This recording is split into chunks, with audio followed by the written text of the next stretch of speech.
Sige po, Mami. Hoy, tawag ka ni Mami doon. Eto na.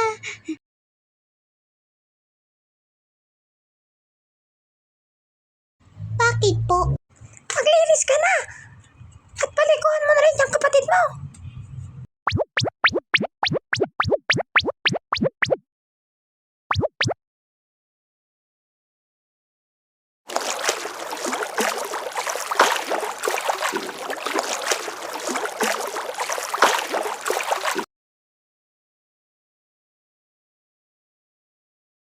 Tapos na po. Linis ka naman ng bahay.